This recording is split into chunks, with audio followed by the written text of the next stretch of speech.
Another week has come to an end, one where the Japanese Twitter account for Fortune's Weave has given us another detailed look at some new characters for the game. And that's not all, the worldwide Nintendo Today service has also started to realize people may want this information in more regions than just Japan. Which is great obviously, because that means we get official, localized English terms and names. More about that later in the video. With that said, let's start with the Twitter reveals, with first Kai's second closest ally, the orange-haired kid that we already knew was known as Peter.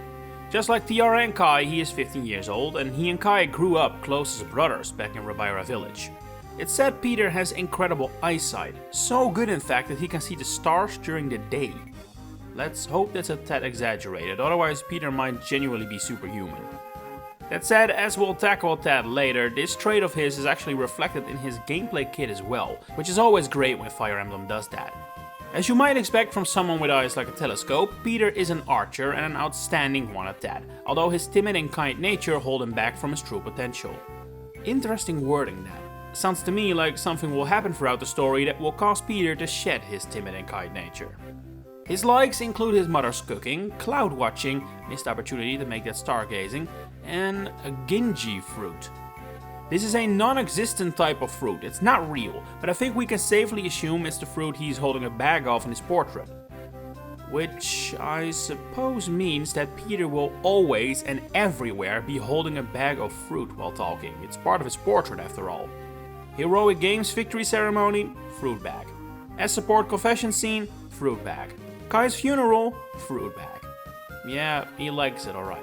For Peter's conversation trailer, we get what is probably a support conversation between him and Tiara. The accompanying tweet highlights the differences between the two, Peter being more kind and reserved, while Tiara is more eager and serious. That also shows in this convo. Tiara compliments Peter for being able to hit a faraway target with his bow, but also recognizes he sucks at hunting regardless. Peter explains the reason for that is because he struggles to hit a living creature. Does this guy know what game he's in? Tiara then mentions that she heard Mr. Caddock say Peter was useless at hunting and how he will berate him, and this is of course quite interesting. Because not only is this Mr. Caddock a new name, the way Tiara says it here also implies both the characters, as well as we the player, know who he is. There is no exposition to explain who he might be, so I suspect he will actually show up in the flesh as well. I don't think he's playable though, he seems more like an NPC, but considering he is probably from Rabaira village too, the fact that we would meet an NPC presumably in Rabaira village does suggest that is where Kai's story may begin. And if it does, then obviously the rest of the main characters will also have their own exclusive opening chapters. More evidence about that later. For now, let's move on to Peter's gameplay trailer, although I do want to point out that this conversation ends, as far as we can see, with a misunderstanding where Peter thinks Tiara is asking him out. Might be a hint at the return of character pairing. Just like the support, Peter's gameplay trailer is also set in the jungle, which is certainly not the Heroic Games, but is reminiscent of a shot we saw earlier for Theodora. Maybe it is close to Saramis then, and Rabaira village is around there somewhere. We don't know yet where it is after all. Like his profile already alluded to, Peter is in the archer class, and when he is selected we can see he is armed with an iron bow +2. Meaning that not only is forging returning, it is also probably more similar to Engage than Free Houses, as in Free Houses you could forge a single plus, while in Engage it went up to +5. Among Peter's allies are no new faces, although a few are still a pretty big mystery as to who they are, but to Peter they're all friends, judging by hearts above their heads. Also notice the map in the corner. This is a massive battlefield for such a small scale fight. It's giving me severe Shadows of Valentia flashbacks and I'm not happy about that. Although I do suspect this is not an actual chapter, I think this is rather a skirmish, probably accessed via the massive world map. Peter closes in on his target but is unable to hit him due to the fact he's still 3 tiles away. But remember, Peter has fantastic eyesight, and so, as the accompanying tweet mentions, he can use his personal skill Sharpshooter to increase his range, but only when using combat arts. That said, there is something strange going on here. Peter's combat art options include Encloser, which was also in Free Houses, a new skill called something like Critical Hit, or at least something to suggest you're hitting your opponent's weak spot, and the one he selects, Curved Shot, also returning from Free Houses. But in Free Houses, Curved Shot had a range of 2 to 3. Has that been altered? Is it now only 2? Or is there some trickery going on here? At the combat forecast screen, we can see the enemy's faction is simply Thief, further strengthening my belief this is a skirmish. It also confirms that Pieter doesn't have a crest, but I feel like that is pretty much to be expected at this point. And while he may not have selected what I would translate as critical hit, Pieter does hit one and defeats his foe. Turns out killing something that was alive was not so hard after all. In the final shot, we can see Pieter is wearing a shield that wasn't there before, neither in his conversation with Tiara nor his official art. Previously, something similar had happened with Tiara, so that's now 2 for 2 in Kai's story. What's up with that? Surely they're not the only characters who can use shields, you'd think, but maybe they are the only ones to start with them? It's hard to say. A new day, a new character, and this time it is one I feel like a lot of people have been very excited for. Esmeralda, aka Brazilian Hatsune Miku, aka Dietrich's third best buddy. Although, her profile reveals they have actually only just met. Esmeralda is a fisherman's daughter from a small fisherman's village on the coast of Dagda. She is described as a bit of a wild person, who also has superhuman strength despite her slender build. She only recently joined Dietrich after he saved her from being sacrificed to a sea monster. Well, that's a backstory I don't think we've ever had before. It's quite intriguing. Her interests include harpooning, fishing gear maintenance, and handsome men. I think we found the heir to the throne of Cordelia, Lapis, Oboro, etc. And if the profile didn't confirm that, the convo trailer does, because this one-sided convo between Esmeralda and Dietrich pretty much starts with her commenting that he is really pretty. Before that though, she had thanked him for saving her, which clearly suggests this scene happens right after Dietrich has rescued her from the beast. Again, very interesting. Not only do we have that shot of Dietrich presumably arriving in Dagda by boat from the first trailer, we now also have a convo that presumably takes place at the very start of the game, and he is nowhere near the heroic games yet. Considering what we saw with Pieter earlier, it's starting to look very likely that all 4 stories do indeed start somewhere else, and that they are, at least for the prologue, completely different. A stark departure from Three Houses that. Anyway, as the conversation continues, which takes place at Vina Village by the way, Esmeralda's hometown, she notices something her and Dietrich have in common. As she explains it, she has a mark from the gods that she got from her dad, but the people at the village say that no god with such a mark exists. For what kind of mark she's talking about, look no further than the symbol on her spear, which her father carved in himself. That is the crest of Bladeth, Dimitri's crest from Three Houses, instantly explaining why Esmeralda has this immense physical strength. Dimitri does as well, it's because of her crest. That said, she seems to not know what a crest is, as she calls it a mark, and the people in her village don't recognize it from the gods either, which checks out, since Shamir mentioned in Three Houses that Dagda and Fogland worship different gods. It does suggest though that somewhere in her family tree, Esmeralda is a descendant, yes I am thinking this is a sequel, of Dimitri, or at least a faraway relative, unless over time a way has been created to insert people with one crest, which I don't think was ever mentioned in Three Houses, right? There are only mentions of him planning 2 crests with Lysithea and Edelgard, but I don't recall ever reading about experiments concerning 1 crest. Maybe that will prove to now have happened, or Esmeralda is genuinely related to Dimitri. Considering Dietrich is the spitting image of Yuritsa and Mercedes, I'm inclined to go with that one. One final very interesting thing about this convo by the way, why is Dietrich so quiet? Well, I don't think he is. I suspect IS have cut his lines out of this trailer, which would track because there is no character we have seen speak as little as Dietrich. Are his conversations really so spoiler heavy? Or is there something else they're hiding about him? I guess we will figure it out along the way. The more of his allies are revealed, the more it will start to stand out if we don't hear him, but it's certainly an outlier. On to Esmeralda on the battlefield, with her gameplay trailer revealing she is using her strength for the role of Armored Knight. Again, nice bit of story gameplay integration. Her weapon of choice here is Shinza's Harpoon, which is a brand new weapon, and it would have been weird if we had seen it before, considering it is a semi-personal weapon, presumably, that was left behind by Shinza, Esmeralda's father. The wording is a bit ambiguous as to whether it was left for her, as in Shinza gave it to her, or whether it was left behind after he passed, so whether Shinza is still alive, no clue. Later on, we see that this weapon allows Esmeralda to use the presumably unique combat art, Super Powerful Throw. No idea what it might do, but it further suggests the harpoon is not the kind of weapon you'll ditch after a few fights. Just like with Pieter, this fight is set on a massive map, only a small portion of which is used, and as we'll soon see, Esmeralda is also fighting thieves here, so yeah. Further evidence this is a skirmish, no need to panic over bizarre chapter designs just yet. Her allies in this battle are all faces we have seen before, although this gentleman with the bow here was last seen alongside Leda, so he is probably recruitable in multiple if not all routes. When Esmeralda is selected, we don't see support hearts, but we do see item symbols on the enemies, suggesting they will drop items upon being defeated. On the combat forecast screen, we can see once more that Esmeralda has the crest of Bladiv, while the symbol on the far left is probably her personal skill, seeing as the accompanying tweet mentions that her strength makes it easier to carry heavy weapons, and, well, that is what this symbol is seemingly showing. In the top corner we can see Dimitri alongside the support hearts, which we already saw previously with Fabio too. Is this really a Dimitri exclusive thing, or is that just a coincidence? It has to be a toggle at least. You can choose either a list of supports build up when you attack, or hearts above everyone's head when you move.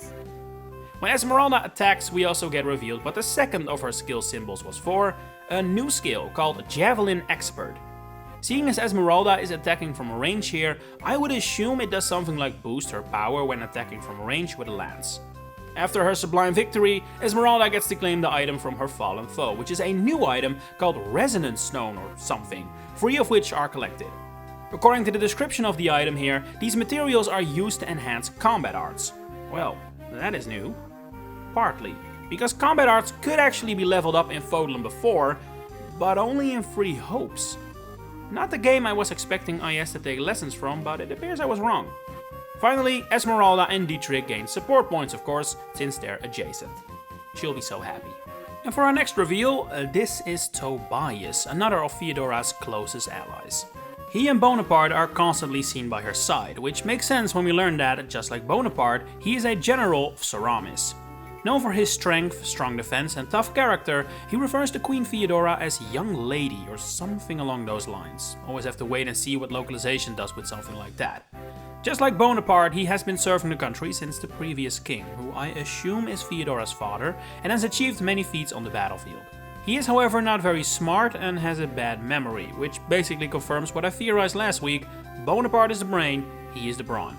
His likes include alcohol, fighting, socializing and singing. I wouldn't be surprised if that first interest has an effect on the other 3. On to Tobias' conversation trailer, which actually doubles as a soft reveal for an entirely new character as well. Because this is clearly a support of the humorous variety between Tobias and one of his younger soldiers, the much more serious Lysander. He had previously already been seen in Feodora's party, but now we get a much better look at him, hear him speak and even learn a bit about what he's like. He has so far always been a flying Orneus rider in gameplay footage. I'm not gonna translate a clearly jokey support word for word, but to just highlight a couple things, the support starts with Tobias calling Lysander the wrong name and Lysander then correcting him.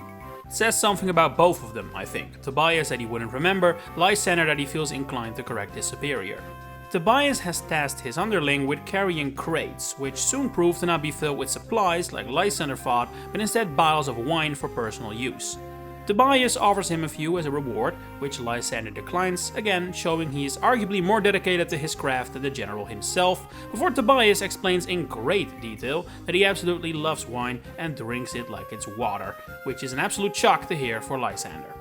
It's a fun conversation, and it shows that the profile wasn't lying when it called Tobias a lover of alcohol, but for the purpose of analysis there is not too much to say. All I can really point out is that the setting of this support is nearly identical to the one we saw earlier for Tiara and Kai, which presumably is at the Heroic Games or at least Daxium. Fortunately, there is much more to say about Tobias' gameplay trailer. Just like Esmeralda earlier, he too is an armored knight, and we get to see him in action on a boat map in the middle of a storm. I'm getting strong Path of Radiance vibes from it personally. My eyes immediately went to the map, of course, curious whether we could tell anything from that, but the map is hidden. So much for that. And that means we can only see the units currently on screen, and that isn't much. There is Bonaparte here and a red-haired archer who has been seen before, but no Feodora or Lysander in sight. That said, based on the enemies we see here, I am still inclined to call it a skirmish or some sort of non-chapter fight. They're unique winged enemies that we not only have not seen in Fortune's Weave before, they're probably completely new to the series in general. In the back with the yellow spaces is one of the big monstrous enemies that will probably function similar to the demonic beast from Free Houses, where you have to break those tiles one by one. That is not the enemy Tobias targets though, instead he has his eyes on a closer enemy, This is clearly some kind of wild wyvern, and its name I would personally translate as flying wyvern, but whether that is what the final game will call it, I can't say I'm confident. I personally suspect it's a new enemy type. We haven't seen wyverns quite like this in the series before. In fact, this wyvern is completely different from the wyvern we saw Theodora riding earlier, which could be because this is a wild animal, or it could be because we can alter our character's mounts. Don't forget, there is evidence of that with Kai's Orneus. As Tobias is selected, we can see he is armed with a short axe, an iron axe, as well as a smash axe, which is a new weapon. In the left corner we can see a rain symbol, which confirms there is a massive storm going on, but also seemingly confirms that the weather will have effect on the battlefield. Why else would they show this after all? It also again mirrors those shots we saw earlier of Dimitri on the boat in the rain.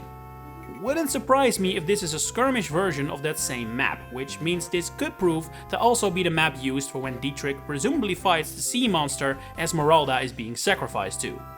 On the combat forecast screen we can see that Tobias has a total of 5 skills already, yet none of them is a crest.